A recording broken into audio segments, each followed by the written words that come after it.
Bayangin, jam 3 pagi, mata masih ngantuk berat, tapi kamu cuma butuh 5 menit buat nyajiin lauk sahur sebergizi ini. Rasanya semewah daging premium, tapi jauh lebih ekonomis dan yang terpenting 100% tanpa bahan pengawet. Yuk kita bongkar resep rahasia rolade tempe yang super gampang. Oke, sekarang masuk ke tahap paling satset. Kita nggak butuh ulekan, cukup pakai chopper andalan kalian. Pertama, masukkan 100 gram ayam filet, terus masukkan sekitar 200 gram tempe yang sudah dipotong dadu kecil-kecil supaya mesinnya nggak kerja terlalu berat. Jangan lupa tambahkan 2 siung bawang merah dan 1 siung bawang putih, dicoper aja sampai semua bahan halus. Lihat deh, dalam hitungan detik, ayam, tempe, dan bawangnya sudah menyatu sempurna. Teksturnya jadi halus tapi tetap padat, wangi bawangnya langsung keluar banget. Kita pindahkan adonannya ke wadah lain, kemudian tambahkan 2 sendok makan tepung roti dan 1 sendok makan tepung terigu. Lanjut, tambahkan 1 butir telur. Ini wajib ya, biar adonannya menyatu sempurna dan gak ambiar pas kita gulung nanti. Biar makin cantik dan aromanya segar, bisa masukkan irisan seledri ya. Sekarang kita bumbui, masukkan garam, merica bubuk, dan yang paling penting untuk olahan tempe, ketumbar bubuk.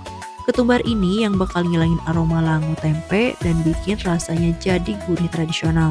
Sekarang kita aduk sampai rata, pastikan semua tepung dan bumbunya tercampur ke seluruh bagian adonan dan kita sisihin dulu karena mau bikin kulit roladenya.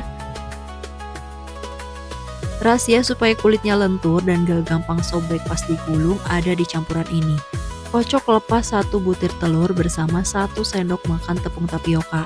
Tambahkan sedikit kaldu bubuk dan merica biar kulitnya gak hambar. Terakhir tuangkan sedikit air saja. Kocok sampai semua tepung tapiokanya larut dan pastikan gak ada gumpalan. Tuangkan sedikit adonan pada pan anti lengket. Masak seperti membuat telur dadar, pastikan permukaannya tipis dan lakukan sampai adonan habis. Nah, sekarang masuk ke tahap paling seru yaitu membungkus. Di sini aku pakai daun pisang karena aroma ketika dikukus nanti bakal bikin roladenya jauh lebih wangi daripada pakai plastik. Letakkan kulit telur di atas daun, lalu isi dengan adonan tempe. Ratakan perlahan sampai menutupi sebagian besar permukaan kulit, kemudian gulung perlahan sambil agak ditekan. Pastikan gulungannya padat supaya nanti pas dipotong roladenya cantik dan gak hancur. Setelah kulit telurnya rapi, lanjut kita gulung lagi pakai daun pisangnya, lalu lipat ujung daunnya dan sematkan tusuk gigi.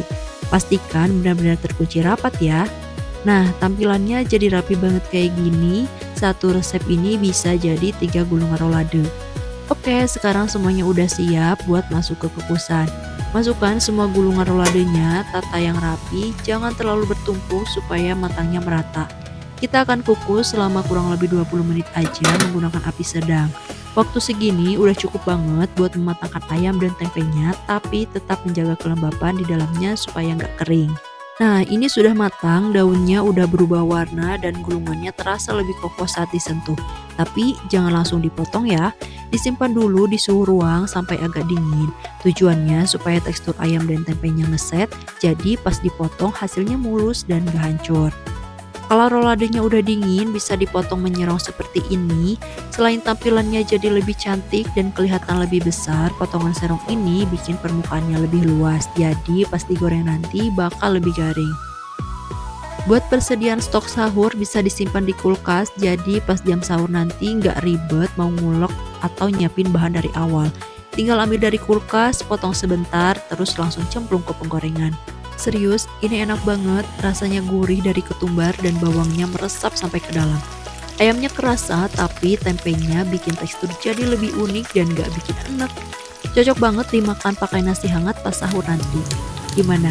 Ternyata bikin menu bergizi tanpa pengawet dan murah meriah itu gak susah kan? Dengan stok ini, kalian gak perlu lagi pusing mikirin lauk buat sahur.